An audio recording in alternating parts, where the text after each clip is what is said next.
지난주 강의 잠시 복습하는 시간을 갖도록 하겠습니다. 많은 내용은 아니고요. 지난주 강의한 내용 가운데 꼭 오늘 한번 함께 살펴보고 넘어간 내용만 확인하고 넘어가도록 하겠습니다. 창세기 5장과 11장에 그 족보가 나온다라고 말씀을 드렸죠. 그래서 창세기 5장과 11장이 나오는 그 인류 보편 역사에서 나오는 그 족장들의 그 이름 그리고 그 족보인데요. 한번 기억해보는 시간을 가져보도록 하겠습니다. 최초 인류의 그 조상 아담이 있고요. 아담의 아들은 셋, 그 다음에 셋의 아들은 누굽니까? 에노스, 게난, 마할랄렐의 아들은요, 야렛의 아들은 누굽니까? 에녹 기억해야 된다 그랬죠. 그리고 에녹의 아들은 누구라고요? 인류 역사에서 가장 오래 장수한 사람입니다. 무드셀라. 그리고 무드셀라의 아들 라멕은 누구의 아버지라고 그랬습니까? 노아에게는 세 아들이 있었는데 우리가 11장 족보에서는 노아가 누구에게로 넘어갑니까? 셈으로. 그리고 셈은 아르박삭은 셀라의 아들은 에벨은 벨렉은 룰은 수룩은 나홀, 데라는 또 누구의 아버지입니까? 아브라함. 해서 이게 총 20대. 그래서 이 정도는 우리가 암기하고 있으면 많은 도움이 됩니다. 그리고 창세기 읽을 때마다 또 많은 그 재미도 느낄 수가 있고요. 또 이걸 기억해 놓으면 또 좋은 그 이유가 있다라고 말씀을 더 드렸죠. 그죠? 지난 시간에 뭐냐면 우리는 성경을 글자로만 읽기 때문에 사실은 2차원적인 평면적인 그 상상을 할 수밖에 없거든요. 그런데 족보를 외우고 이 사람들이 얼마 동안 생존해 있었는지를 그래도 대략적으로 기억을 하면 창세기 1장부터 12장까지 그리고 우리가 생각지도 못했던 그런 성경 역사의 그 입체적인 그 모습을 볼 수가 있어요. 그리고 그 입체적인 모습은 결국은 무엇으로 갈 수 있냐면 우리가 이해하지 못했던 그 성경 구절 그리고 성경 한 절과 그 다음 절 사이에 숨어 있는 그런 스토리들을 지금 찾아내고 만들어낼 수 있다라는 겁니다. 찾아낼 수 있다라는 겁니다. 그래서 지금 제가 말씀을 드리는 거고요. 그래서 한번 보도록 하겠습니다. 잠시만요.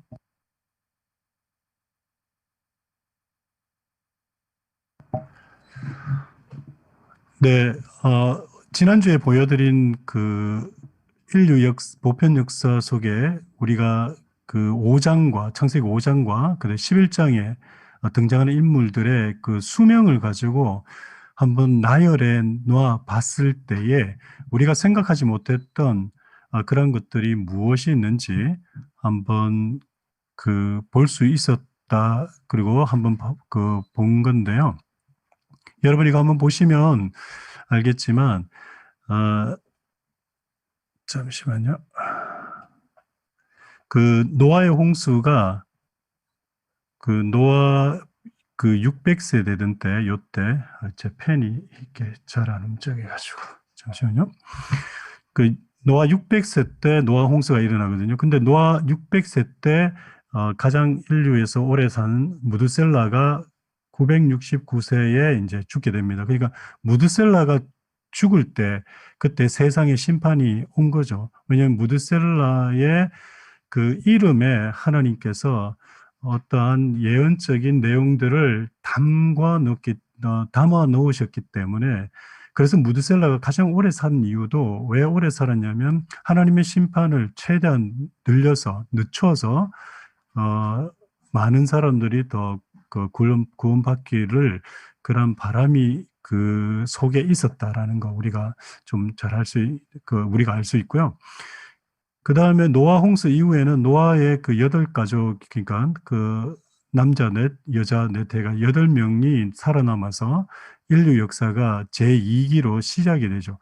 그리고 노아 홍수 후 350년 동안 노아는 살다가 그 이제 950세에 죽게 됩니다. 그런데요, 950세에 죽을 때 아브라함의 나이가 몇 살입니까? 56세라는 거.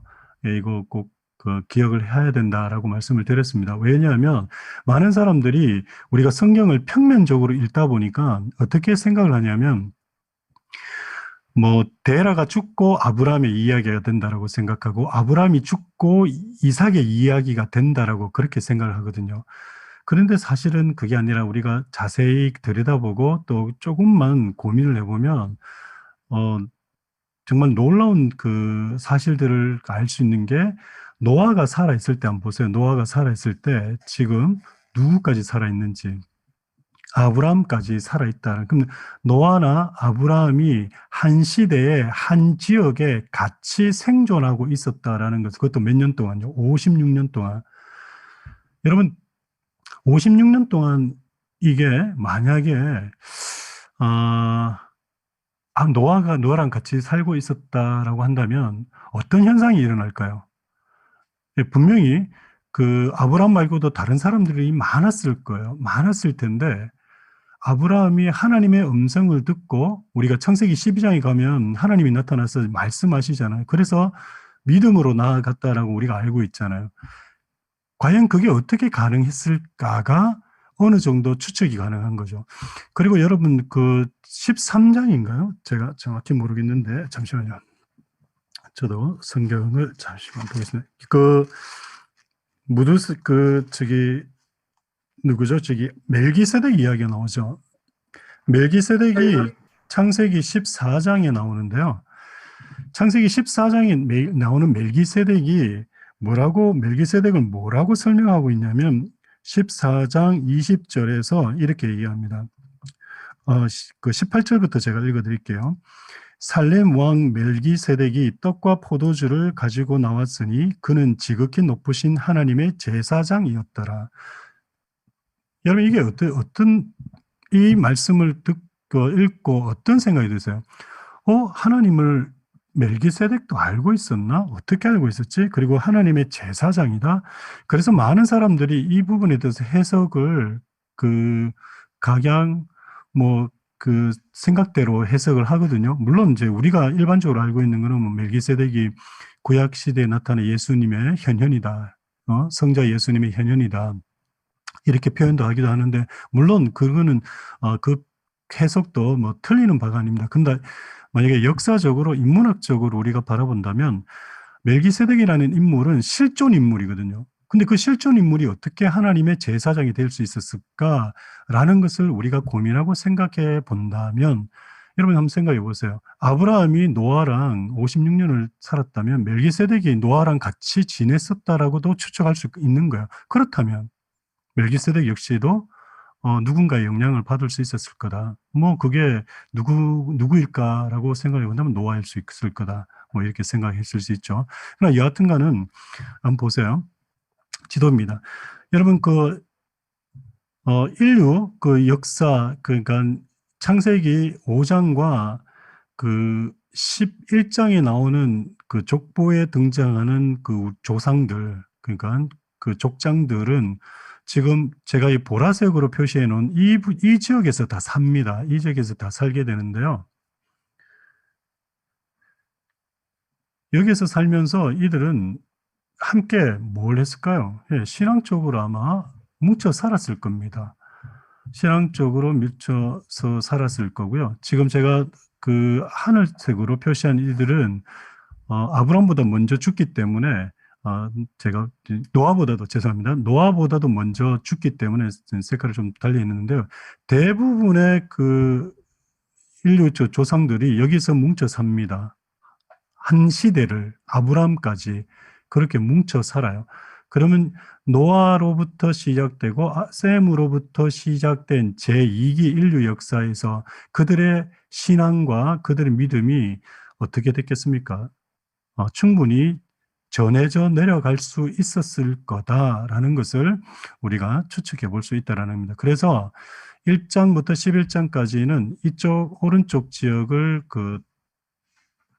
중심으로 역사가 쓰여졌다라고 말씀을 드렸죠. 그리고 왼쪽으로 여기 이제 이스라엘 이제 가나안 땅을 중심으로 해서는 이제 12장부터 50장. 그래서 이 갈대아 우르에 살던 아브라함을 하나님께서 하란으로 부르시고 이 하란에서 다시 가나안 땅으로 아브라함을 이동하게 하셨을 때 잠시만요.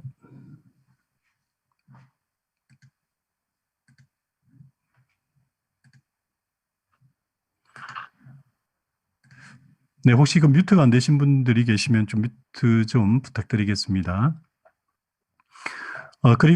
그래서 여러분 아브라함이 막연히 하나님을 쫓아갔다라고 하는 것이 진짜 맞는 건지 아니면 어쩌면 우리는 노아로부터 그리고 셈으로부터 신앙적인 영향력을 받아서 하나님이라는 존재에 대해서 그가 어느 정도 이해를 하고 있었다라고 생각할 수 있을지를 아까 보여드렸던 그 지도를 통해서 그리고 연대기를 통해서 여러분 보시면 입체적으로 조금 확인해 볼 수 있다라는 겁니다. 자, 지난 시간에 그 모세오경 각본의 중심 내용에 대해서 했는데요. 한번 보도록 하겠습니다. 창세기는 만물 창조, 그리고 인류 역사의 시작, 그리고 족장 이야기가 나오는데 아브라함, 이삭, 야곱, 요셉의 이야기인데 근데 요셉은요, 족장이라고 보지 않습니다. 요셉은 족장으로 보지 않는데요. 그냥 아브라함하고 이삭, 그 다음에 야곱, 이 세 사람 우리가 꼭 기억해야 됩니다. 그래서 창세기 그러면 여러분 머릿속에 창조, 그죠? 만물의 온 우주의 창조 이야기와 함께 인류 역사, 보편 인류 역사의 시작이 어떻게 된다라는 거, 그리고 20대 손까지 여러분이 쭉 머릿속에 기억해 주시면 좋고요. 그 다음에 12장부터 해서는 이스라엘의 역사가 시작이 되면서 이스라엘의 3대 중요 족장인 아브라함과 이삭과 야곱인데요. 사실 이 아브라함과 이삭과 야곱도 굉장히 중요합니다. 왜 중요하냐면 많은 사람들이 아브라함과 이삭과 야곱을 그냥 하나의 인물로만 이해하고 있지만 이 구속사적뿐만 아니라 이스라엘의 역사에 있어서 아브라함과 이삭과 야곱이라는 존재는 굉장한 의미를 가지고 있습니다. 그들에게는 마치 이 아브라함과 이삭과 야곱이 자신들이 믿는 그 유일신 하나님과 같은 그런 존재까지도 여겨질 정도로 왜냐하면 그 출애굽기 이제 오늘은 제가 이 말씀을 못 드리고요. 다음 시간에 여호와의 이름에 대해서 제가 좀 설명을 드릴 거예요. 근데 여호와의 이름을 설명을 드릴 때 여러분 여호와의 이름으로 우리가 이제 하나님의 이름이라면 여러 이름이 있는데 그 여호와라는 이름을 이스라엘 백성들이 언제 알게 됐을까요? 아브라함도 여호와라는 이름을 알고 있었을까요? 이삭도 알고 있었을까요? 야곱도 알고 있었을까요? 다음 시간에 제가 좀 더 자세히 설명드리겠지만 아브라함과 이삭과 야곱은요 여호와라는 이름을 몰랐습니다. 왜냐하면 여러분 출애굽기 3장에 가면 최초로 누가 하나님을 만납니까? 모세가 하나님을 광야에서 만나요. 그리고 모세가 하나님에게 묻습니다. 당신 이름이 뭐냐고. 그러면서 그때 하나님께서 아브라함에게 말씀하신 게 뭐냐면 내가 원래는 아브라함의 하나님, 이삭의 하나님, 야곱의 하나님인데 내가 너에게 처음으로 이름을 이야기해 주겠다라고 하면서 여호와라는 이름을 가르쳐 줍니다. 그래서 모세 이전까지는요, 여호와라는 이름을 몰라요. 몰라서 이 아브라함과 이삭과 야곱은요, 그들이 섬겼던 하나님을 어떻게 불렀냐면 이삭은 아브라함의 하나님이라 불렀습니다. 왜 그러냐면 내 아버지 아브라함이 섬기는 그 하나님이 내 하나님입니다. 그 부분에 대해서도 제가 오늘 말씀드리면 조금 헷갈릴 것 같아서 다음 시간에 이 하나님의 이름의 정의와 하나님의 이름이 뭔지에 대해서 조금 더 디테일하게 좀 제가 설명을 드리도록 하겠습니다. 어쨌든 간에 모세오경 각본의 중심 내용을 할 때 딱 창세기 그러면 여러분 머릿속에 딱 기억하셔야 되는 게 세 가지. 창조에 관련된 거, 그 다음에 인류 보편 역사의 시작을 알리는 거, 그 다음에 족장 이야기들이 기록되어 있다라는 겁니다. 출애굽기는 이스라엘 민족의 형성이 어떻게 이제 시작이 되었는가, 그죠? 그 다음에 출애굽하는 이야기, 그리고 이제 십계명 율법과 성막에 관련돼서, 여러분 출애굽기 그러면 일단은 딱 머릿속에 그림을 그리시고 가지셔야 되는 내용들이 이제 저런 내용이다라는 겁니다.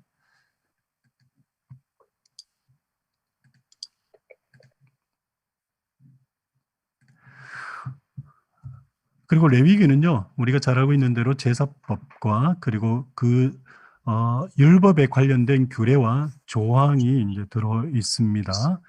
그다음에 민수기는 광야 40년의 그 삶을 이야기하고요. 또 조금 더 자세하게 말씀드리면 두 번의 인구조사에 관련된 이야기들이 있습니다. 민수기가 시간상으로 또 지역적으로는 가장 오래되고 그 넓은, 그러니까 모세 오경 가운데 그런 내용들을 가지고 있습니다. 시내산에부터 모압 평지까지 가는 40년 그 기간을 이야기하는 내용들을 가지고 있고요. 그래서 민수기 딱 그러면 광야 40년 이야기를 하는 거다. 여러분들이 그 웬만히 구약 이야기, 그러니까 이스라엘 백성들이 그 출애굽한 이후에 뭐 만나 먹고 만나와 그 메추라기 그런 것들뿐만 아니라 광야에서 물 이런 거 여러분 머릿속에 기억되어 있는 내용들은 웬만큼 다 민수기에 그 나오는 그런 내용들이다 이렇게 기억을 하시면 됩니다. 그리고 신명기는 가나안 땅 정복 전에 여호수아가 가나안 땅 정복 전에 모세가 요단강 오른쪽에서 그 이스라엘 백성들에게 마지막 세 편의 고별 설교를 한 내용을 담고 있다. 요거 이제 기억하시면 되겠죠, 그죠? 그래서 쉐마 이스라엘이다라고 제가 이제 말씀을 드렸습니다. 그래서 창세기, 출애굽기, 레위기, 민수기, 신명기 이 5권의 핵심 내용들이 뭐다라는 것을 머릿속에 한번 그려볼 수 있으셔야 돼요. 그러니까 생각을 좀 하실 수 있어야 됩니다. 자, 창세기 총 몇 장입니까? 지난주에 말씀을 드렸는데요. 예, 50장이죠. 이거는 이제 기본적으로 우리가 그 기억했으면 좋겠다라고 말씀드립니다. 출애굽기는 몇 장입니까? 네, 40장. 그리고 레위기는요?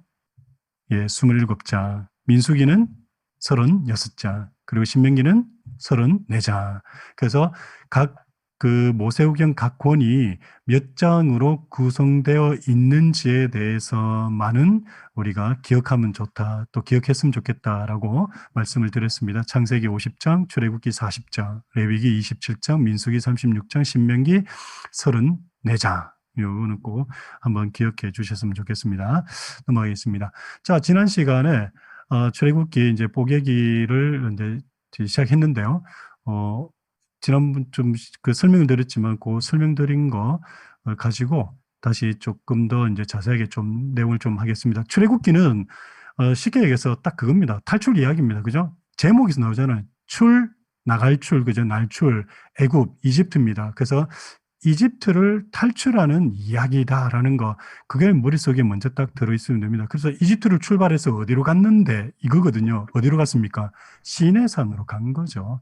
그래서 시내산에서 그 어떤 일이 있었는지를 이제 기록하고 있는 것이 출애굽이라는 얘기입니다. 근데 그 내용을 보면 첫 번째는 이제 모세의 광야 생활이 먼저 나오거든요. 그 모세가 이스라엘 백성들을 출애굽시키기 전에 어떤 일이 있었는지 그 얘기가 나오고, 그리고 모세가 하나님을 어떻게 만났는지에 대한 그 이야기 나옵니다. 여기에서 이제 뭐가 나오냐면 나오는 얘기가 뭐냐면 하나님의 이름에 대해서 나오기 시작합니다. 하나님의 이름. 오늘은 제가 펜이 좀 상태가 안 좋아가지고요. 여러분 좀 이해해 주세요. 그리고 이집트를 탈출할 때 어떤 과정을 통해서 이제 탈출했는지, 그 이집트에 10가지 재앙이 있었고요. 그 다음에 우리가 10가지 재앙 가운데 잊지 말아야 되는 게 또 유월절. 이게 유월절은 굉장히 또 중요합니다. 이거는 제가 지금 이제 할 겁니다. 그리고 시내산까지 가는 이제 경로에 대해서 우리가 좀 알아봐야 됩니다. 그래서 요거는 그 지금 제가 아마 오늘 요 내용은 하는데요. 아마 3번, 4번 요거 두 개 요거 이제 하면 좀 마무리될 것 같습니다. 요거는 제가 다음 시간에 다음 주에 조금 더 이제 자세하게 좀 설명을 드리도록 하고요. 이거는 오늘 하면 조금 내용이 이번 주가 고난주간이고 하다 보니까 저희가 조금 3, 4분 먼저 하는 게 좋겠다 싶어서 제가 좀 말씀을 드린 겁니다. 자, 6월절에 대해서 우리가 좀 알아봐야 되는데, 6월절을 하면 여러분 또 이제 아실 거예요.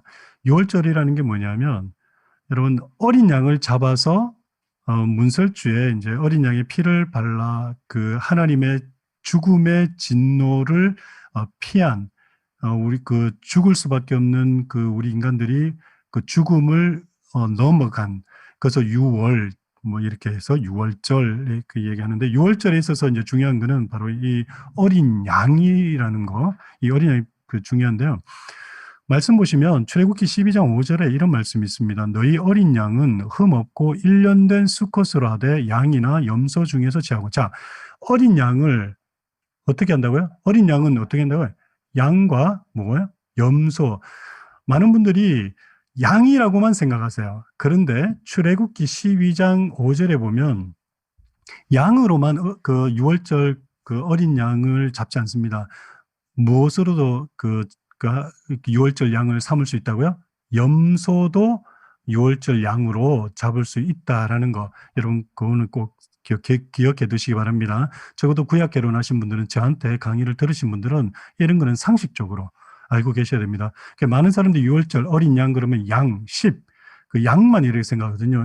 얘들만 이렇게 생각하세요. 근데 얘들뿐만 아니라 고트도 있다라는 거, 염소도, 그러니까 양이나 염소 중에서 어린 양을 취해서 하나님께 그 드리는 겁니다. 물론 이제 하나님께 드린다는 의미보다 이제 어린 양의 피를 양이나 염소의 피를 이제 문설주에 바르는 건데요. 바로 이런 거죠. 아이고 죄송합니다. 좀 치워야 되겠네. 예. 그래서 보시면 양이나 염소 다 가능하다라는 겁니다. 그래서 이 양이나 염소를 가지고 그 집안의 가장 그 제주라 그러죠. 제주가 어떻게 합니까? 그 머리에 안수하고 그렇게 하는데 중요한 거는 흠이 없고 그죠? 흠이 없고 1년 된 양이나 염소를 어린 양으로 잡아야 된다는 겁니다. 근데 이게 중요해요. 왜 이게 중요하냐면 흠없고 1년 된 어린 양, 어린 염소입니다. 왜 흠없고 1년 된 양이 중요하냐면 여러분 한번 생각해 보세요. 하나님께서 흠없고 1년 된 어린 양 염소를 드려라라고 했을 때에 여러분은 어떻게 준비하겠습니까? 저 양을, 저 염소를 그냥 여러분 그 뭐 집안이나 아니면 여러분이 그 가축을 그 양떼를 기르는 그 양 가운데 아무거나 이렇게 딱 가져와서 기르겠어요? 그 유월절 양으로 잡겠습니까? 아닐 겁니다. 1년 된 양을 잡아야 되기 때문에 반드시 전년도 그 유월절 전에 유월절 어간에 태어난 그 양을 잡아야 될 거예요. 그러면 그 양은 1년 동안 어떻게 하겠습니까? 특별 관리가 들어갈 겁니다. 그죠? 특별 관리가 들어간 양이라는 것은 뭐냐면 달리 이야기하면 저 양은 1년 동안 어떤 면에서는 흠이 없어야 되기 때문에 그 주인이 어떻게 그 양과 염소를 길렀을까요? 애지중지하게 길렀을 겁니다. 그런데 그 1년 동안 애지중지하게 기른 그 양과 염소를 1년 뒤에 잡아야 돼요.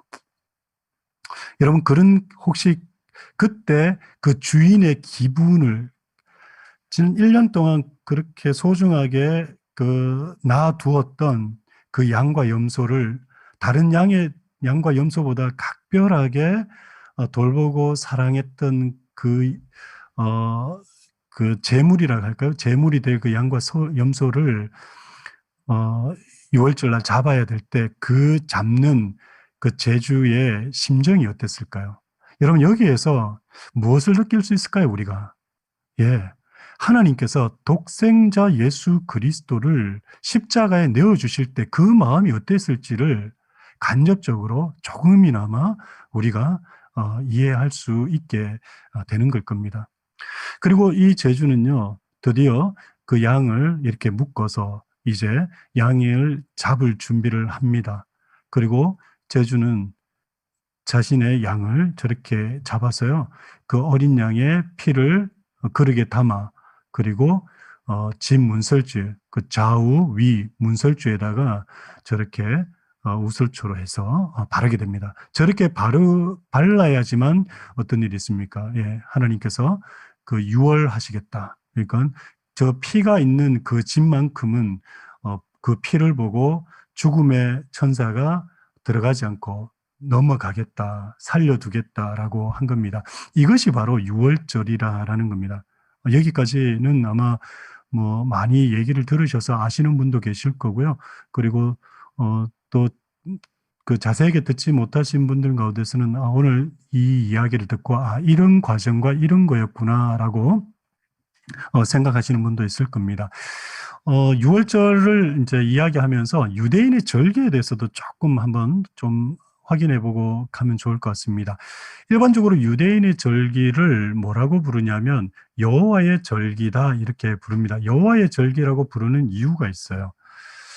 여러분 레위기 23장 1절에서 2절 말씀 한번 성경 찾아보시겠습니까? 레위기 23장 1절에서 2절 말씀요. 혹시 찾으신 분 계시면 누가 뮤트 푸시고 한번 읽어주셨으면 좋겠습니다. 레위기 23장 1절에서 2절 말씀요. 뮤트 푸시고 한번 읽어주시면 좋겠습니다.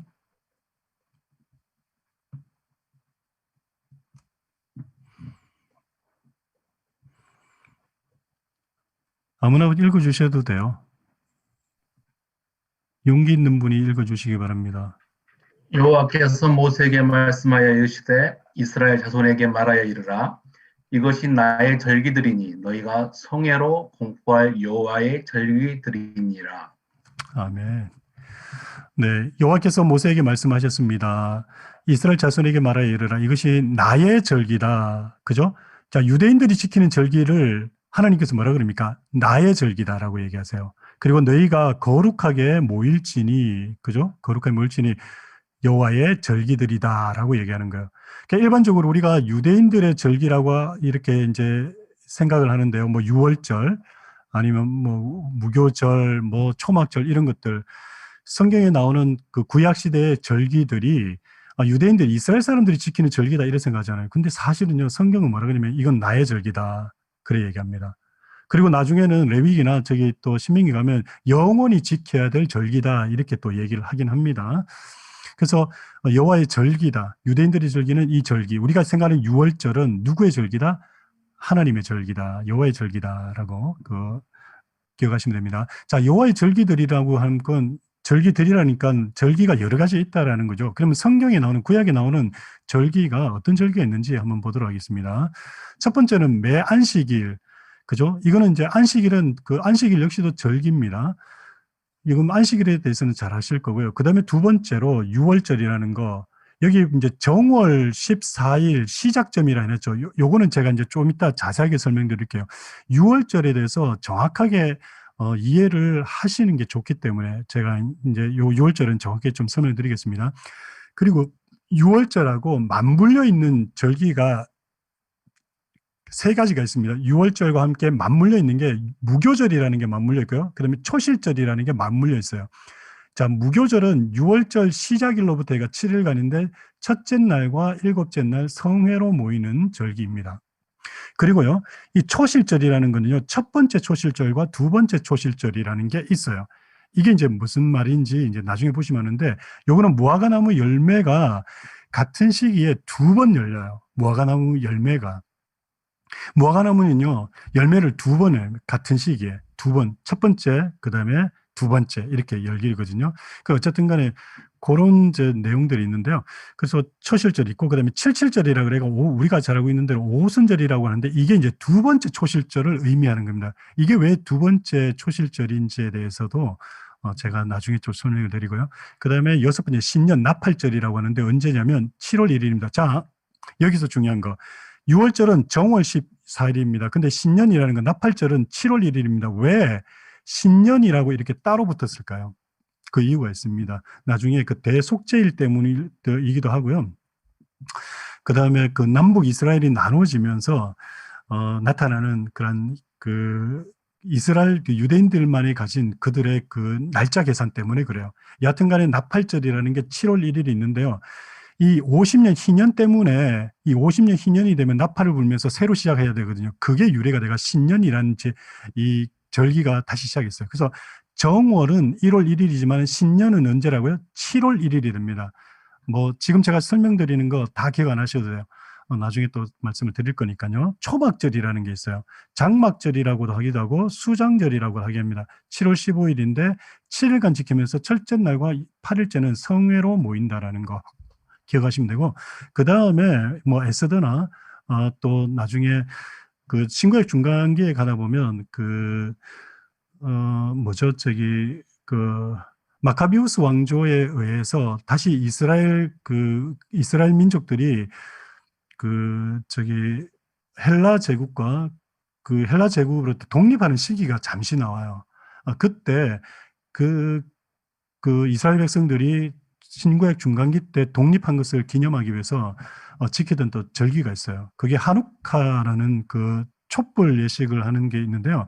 여러분 그 성소에 들어가는 그 초는요, 어떻게 생기냐면 이렇게 해가지고 요게 7개예요. 성막이나 성소 안에 들어가는 그 등잔 뭐라 그래, 등불 밝히는 거나 그러나 이거 촛대가 7개인데 한우카 때 밝히는 그 초는요, 하나, 둘, 셋, 넷 해가지고 총 9개입니다. 하나, 둘, 셋, 넷, 다, 일곱, 여덟, 아홉. 이 한우카 때 밝히는 초는 9개예요. 그래서 간혹 어떤 분들이 헷갈려 하세요. 요 7개와 9개 차이를 몰라가지고 이게 성소 안에 들어가는 촛대다라고 그렇게 설명하거나 얘기하는 분들이 있는데, 그거 틀린 겁니다. 성소 안에 들어가는 거는 7개입니다. 근데 한우카 때 밝히는 초는 9개입니다. 그래서 여러분들 혹시 그림이나 책자나 아니면 여러분 그 집에 있는 기념품 가운데 이런 모양이 있으면 자세히 보세요. 몇 개인지. 그래서 보시면 이게 성소 안에 들어가는 그 등촛대를 가리키는 건지 아니면 한우카 때 밝히는 그 등불을 상징하는 건지 그렇게 볼 수 있으면 되는데요. 하여튼 그건 이제 제가 참고적으로 말씀을 드리는 거고요. 자, 그래서 6월절에 관련돼서 이제 조금 더 이제 자세하게 오늘은 좀 알아보도록 그렇게 하겠습니다. 6월절에 관련돼서요. 자, 6월절의 시작, 유래에 대해서 여러분 좀 살펴봐야 되는데, 참고적으로 2021년 6월절 시작은 언제였는지 여러분 아셨나요? 예, 3월 27일, 지난주 토요일이었습니다, 여러분. 6월절 시작이었어요. 6월절이었습니다. 저희 27일이. 그리고 지금 그러면 만약에 6월절이면 지금 무슨 절기일까요? 6월절과 맞붙어 있는 절기, 무교절이라는 게 있죠. 그래서 이스라엘 사람들은 지금 무슨 절기를 지금 보내고 있을 것 같습니까? 예, 무교절기를 지금 보내고 있습니다. 이 무교절기는 무교병을 먹기 때문에 무교절이라고 그렇게 얘기를 합니다. 자, 출애굽기 12장 1절에서 3절 말씀 한번 보겠습니다. 여호와께서 애굽 땅에서 모세와 아론에게 일러 말씀하시되 이 달을 너희에게 달의 시작 곧 해의 첫 달이 되게 하고 너희는 이스라엘 온 회중에게 말하여 이르라. 이 달 열흘에 너희 각자가 어린 양을 잡을지니 각 가족대로 그 식구를 위하여 어린 양을 취하되. 자, 한번 보시기 바라요. 지금 보시면 여호와께서 애굽 땅에서 모세와 아론에게 얘기합니다. 이게 뭐냐면 10가지 재앙이 이제 그진 다 끝났어요. 그러니까 9가지 재앙까지 끝났습니다. 그리고 마지막 재앙, 장자의 죽음을 앞두고 하나님께서 얘기하시는 거예요. 뭐라고 얘기하냐면 이 달을 너희에게 달의 시작, 곧 해의 첫 달이 되게 하라. 그러니까 뭐라고 얘기하는 겁니까? 1월 1일이 되게 하라라는 거죠. 지금 말씀하시는 이 날이요. 지금 말씀하시는 이 날이 말입니다. 그리고 너희는 이스라엘 온 회중에 말하여 이르라. 이달 열흘에, 그러면 언제입니까? 1월 10일이죠. 그죠? 10일 날, 1월 10일에 너희 각자가 어린 양을 잡을지니, 그죠? 아이고, 뭐죠? 죄송합니다. 어린 양을 잡을지니 각 가족대로 그 식구를 위하여 어린 양을 취하되. 여기 말하는 어린 양은 뭐라 그랬습니까? 진짜 양만 된다 그랬습니까? 염소도 된다. 예, 양이나 염소 중에 식구를 위해서 하여간 어린 양을 취해라라고 얘기한 겁니다. 그리고 출애굽기 12장 6절에서 8절에 이렇게 이야기합니다. 이달 여름날까지 간직하였다가 해질 때에 이스라엘 회중이 그 양을 잡고. 자, 이달 언제까지요? 열 나흘 날까지 간직하였다가 해질 때에 이스라엘 회중이 그 양을 잡고 얘기하죠. 그죠? 그리고 그 피를 양에 먹을 집 좌우 문설주와 임방에 바르고 좌우 문설주와 임방에 발라라 이 말입니다. 그 밤에 그 고기를 불에 구워 무교병과 함께 먹고 그리고 쓴 나물과 아울러 먹되라고 얘기하는 겁니다.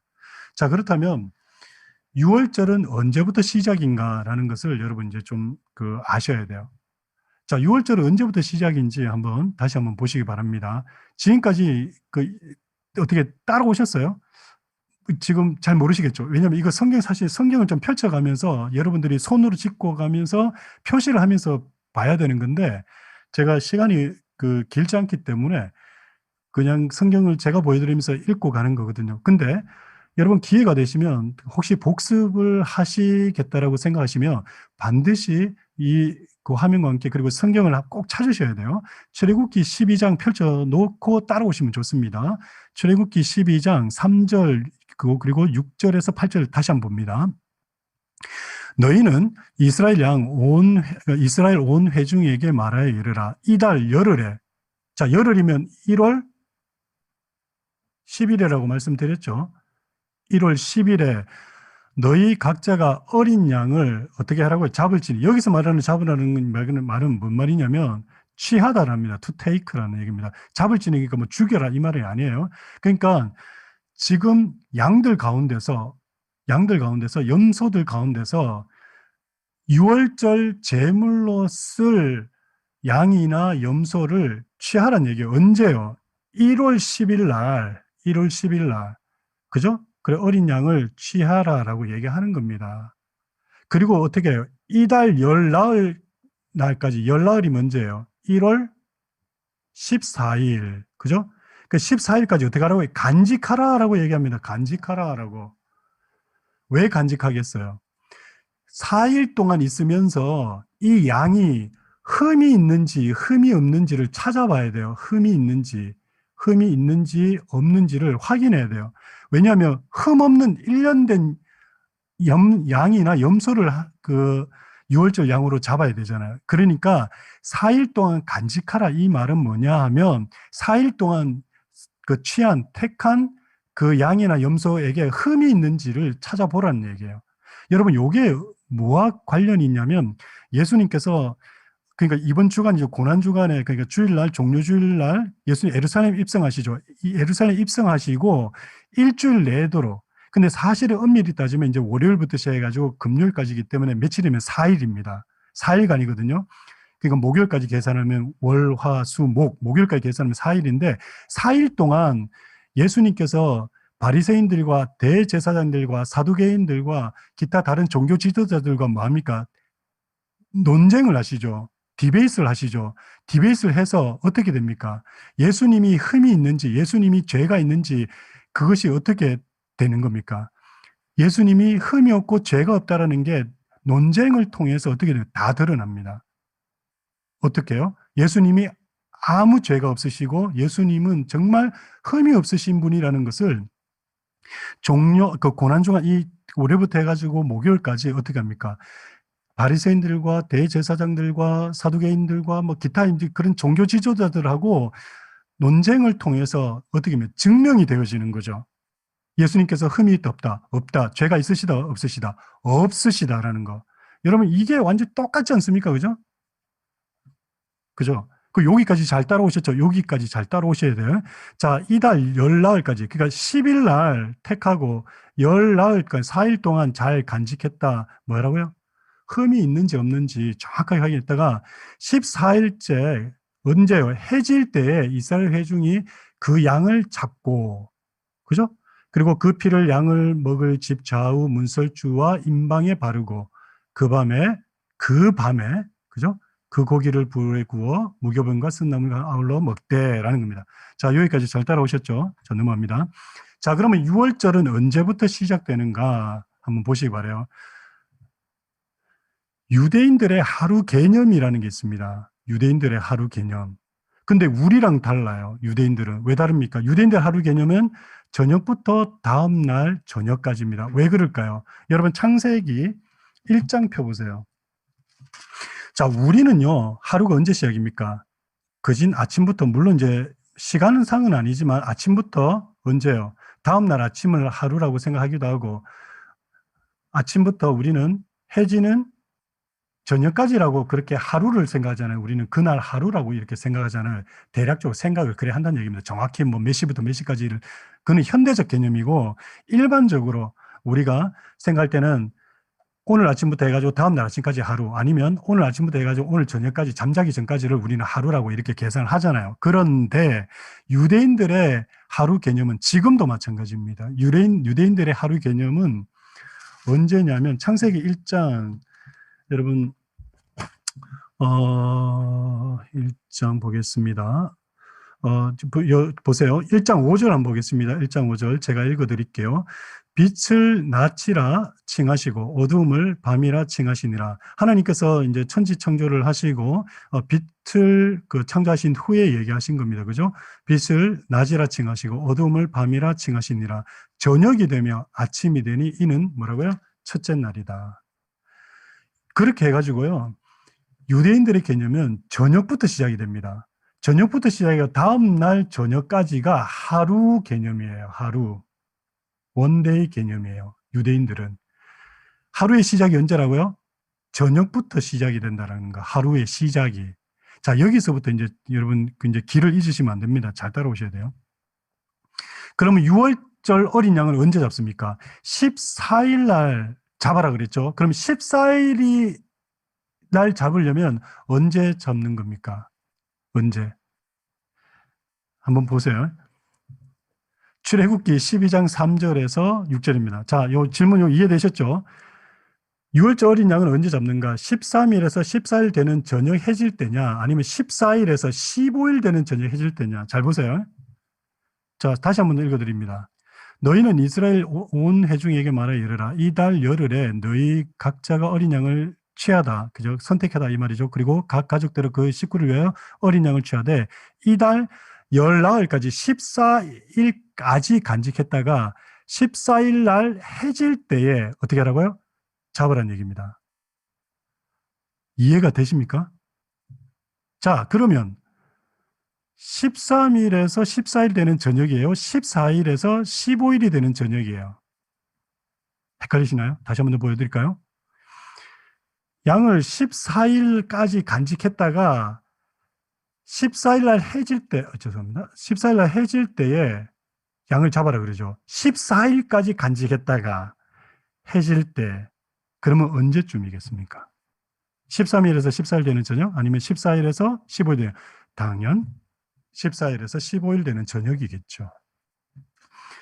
이게 이해가 안 되시면, 나중에 뭐 저한테 개인적으로 카톡을 주시든지 아니면 이메일 주시면 좀 설명을 더 제가 드리도록 하고요. 뭐 이해 안 되셔도 괜찮습니다. 그냥 계속 따라오세요. 따라오시면 또 아마 이해가 되실 겁니다.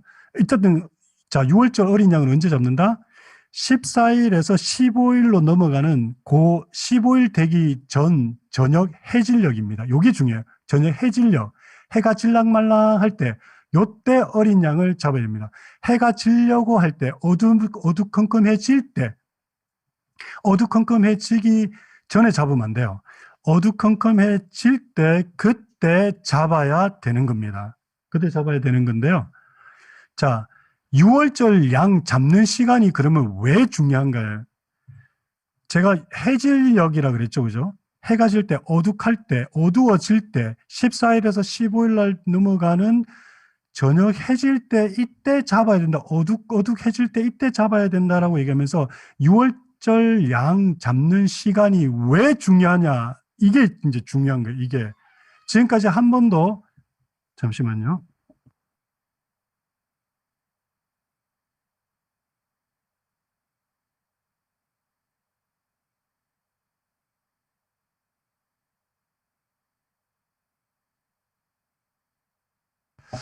네, 죄송합니다.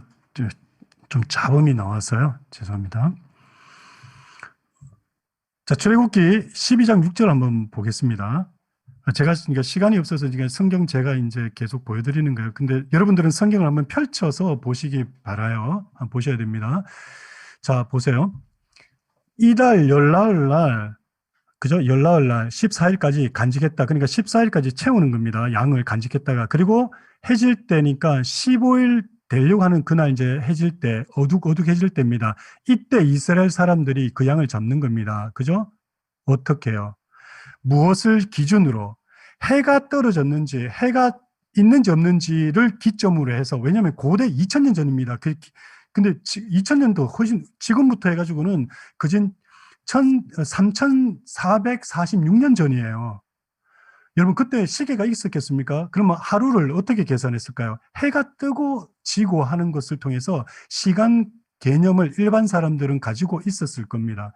그래서 여러분 해질녘에 잡아라고 한 이유는 그때가 가장 모두가 알 수 있는 시간대이기 때문에 하나님께서 14일까지 간직했다가 15일 넘어가는 어둑해지는 그때 그 시간을 기억해서 어둑해지면 그 양을 잡는 거예요.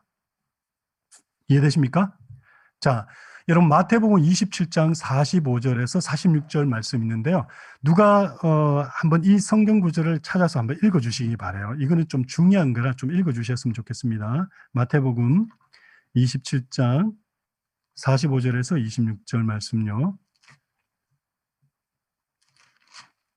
뮤트 풀고 한번 읽어주시기 바랍니다.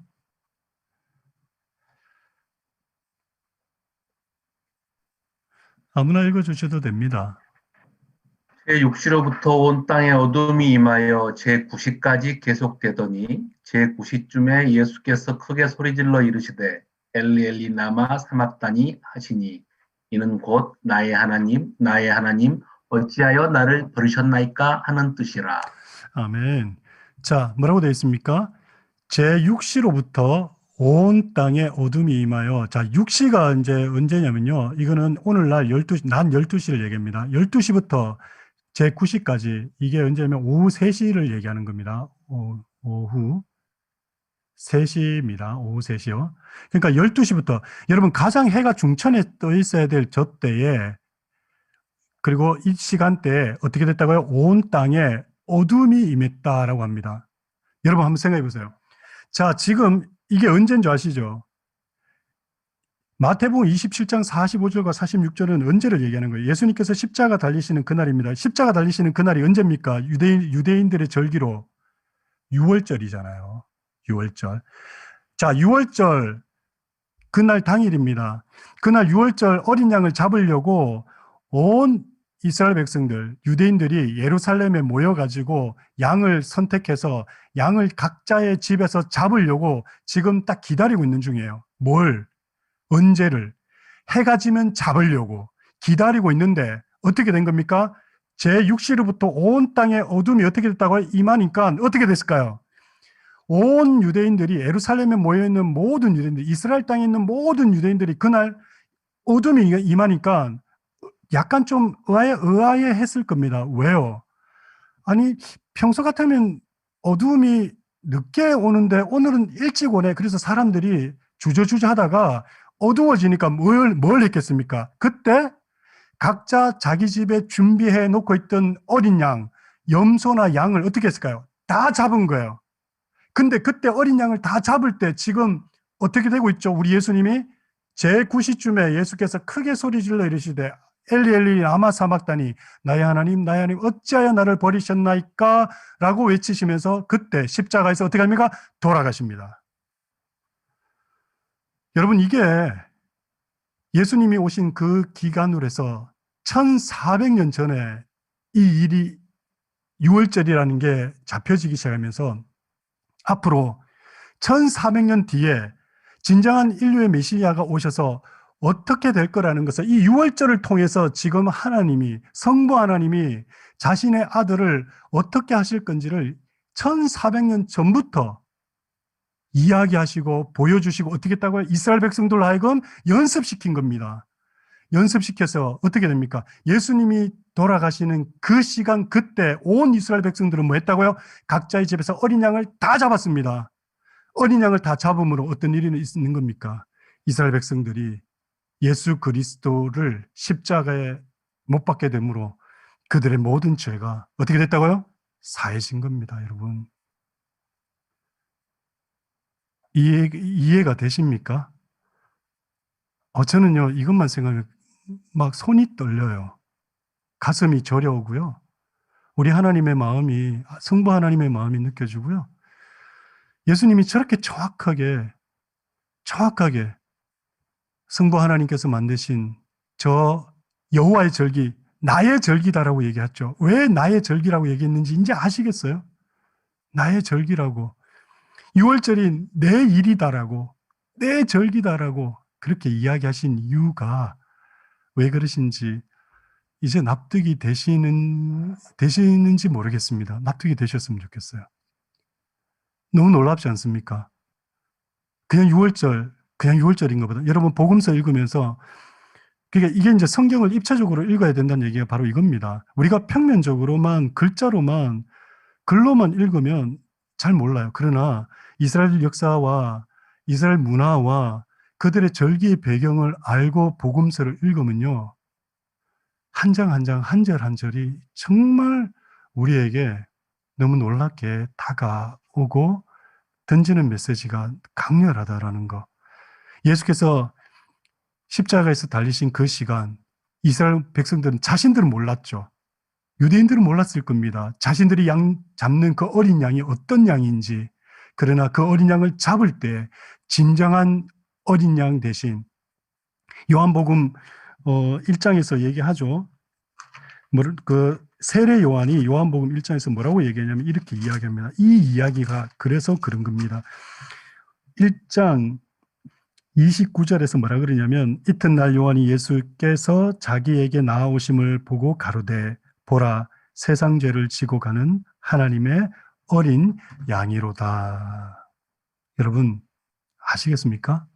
6월절이 어떤 날인지, 무엇을 우리가 기념해야 되는지, 그리고 예수님께서 언제 어떻게 정확하게 돌아가셨는지, 우리 죄를 위해서 죽으셨는지, 왜 예수님이 죽으실 때 온 땅에 어둠이 임할 수밖에 없었는지, 인간들은 모르지만, 자신들이 하는 행위가 뭔지 모르지만, 그래서 예수님께서 십자가에 달리시면서 뭐라고 얘기하십니까? 아버지여, 저들이 하는 것을 저들은 모릅니다.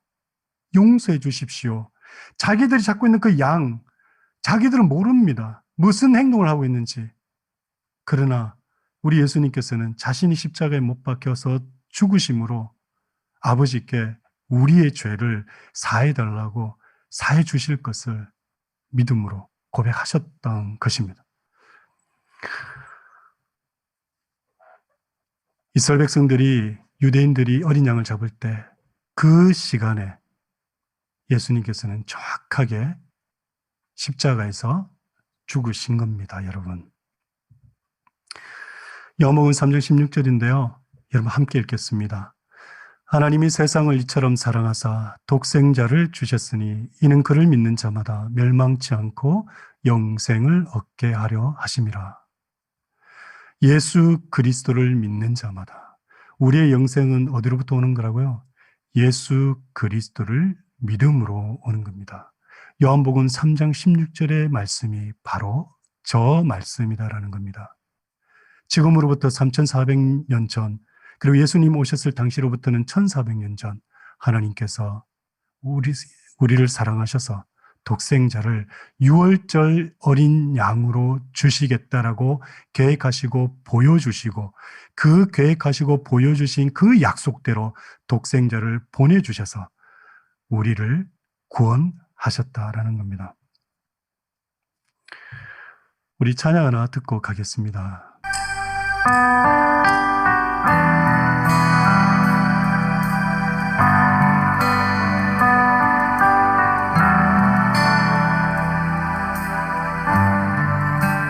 Thank you for the cross, Lord.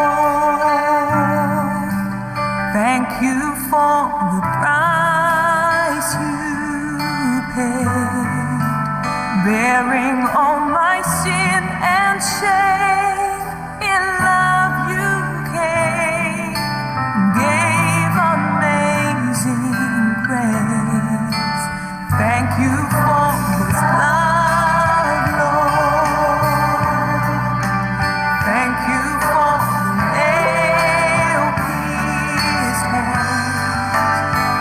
Forgive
네, 어떻게 찬양 잘 함께 나누셨습니까? 오직 우리의 영광과 찬양과 존귀와 찬송을 받으실 분은 예수 그리스도밖에 없으십니다. 그분이 2000년 전 이 땅에 참 사람으로 오시고 우리를 위해서 십자가에 달려 죽으심으로 우리가 구원을 받은 겁니다. 여러분, 이번 한 주가 고난주간입니다. 그리고 이번 주 금요일은요, 성금요 정오 예배가 있습니다. 아마 오늘 강의를 참석하신 분은 아마 그날 예배가 예전과는 다른 마음으로 와닿을 겁니다. 네. 더 말씀을 드리고 싶은데요. 더 시간이 없는 관계로. 자, 그러면 무교절은 언제 시작되는가라는 건데요. 그래서 제가 6월절과 무교절이 붙어 있는 절기다라고 말씀을 드렸죠. 출애굽기 12장 17절에서 18절 말씀인데요. 너희는 무교절을 지키라. 이날에 내가 너희 군대를 애굽 땅에서 인도하여 내었음이라. 그러므로 너희가 영원한 규례를 삼아 대대로 이 날을 지킬지니라. 첫째 달, 그 달 열나흘 날 저녁부터 20일 저녁까지 너희는 무교병을 먹을 것이요. 그래서 6월절이 시작된, 그러니까 6월절 어린 양을 잡은 그 시간부터 해서 7일간 무교절이 시작이 됩니다. 어린 양을 잡는 그 시각부터 무교절이 시작이 되는 겁니다. 그래서 성경 말씀 제가 다시 한 번 더 써드렸고요. 출애굽기 12장 6절, 8절 보시면 어린 양을 잡는 그 시간부터, 그 시점부터, 시각부터 무교절이 시작된다라는 거. 그래서 6월절과 무교절은 붙어 있습니다. 그래서 유대인들은요, 무교절과 6월절을 구분하지 않습니다. 그냥 무교절이 6월절이고 6월절이 무교절로 그렇게 그들은 지킵니다. 근데 무교절이 사실은 조금 더 큰 의미의 절기입니다. 6월절은 단지 그 시점이에요. 어린 양을 잡는 그 시점입니다. 따라서 정월 14일 시작점이 6월절 시작이며 14일 해질녘에 어린 양을 잡고 15일이 들어가는 그 시작부터 무엇이 된다고요? 6월절을 지키게 됩니다. 그리고 무교절을 지키게 되고 이것은 6월절 만찬이 시작되는 것을 의미합니다. 어린 양을 잡는 그 순간부터 시작해서 이제 6월절 만찬이 시작이 된다라는 겁니다. 실은 제가 이제 그 출애굽기 경로를 제가 좀 보여드리려고 했는데요. 지금 시간이 또 많이 갔습니다. 9시 7분이라서 요거는 제가 다음 시간에 그러면 요거 하고 그 다음에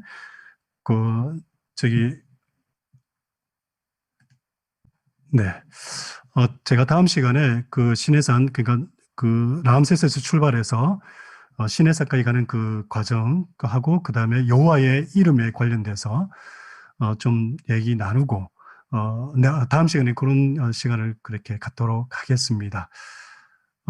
시간이 금방 이렇게 지나갔는데요. 오늘 내용은 제가 특별히 이번 주간이 고난 주간이다 보니까 그 고난 주간에 좀 맞춰서 조금 그 내용을 약간의 그 특강식으로 조금 했습니다. 여러분 이해해 주시고 혹시 뭐 지금 짧게라도 질문사항 있으신 분이 있으시면 뮤트 풀고 질문해 주셔도 되고요. 만약에 질문사항이 없으시면 시간이 조금 흐른 관계로 기도로 오늘 수업은 여기서 마무리할 수 있도록 하겠습니다.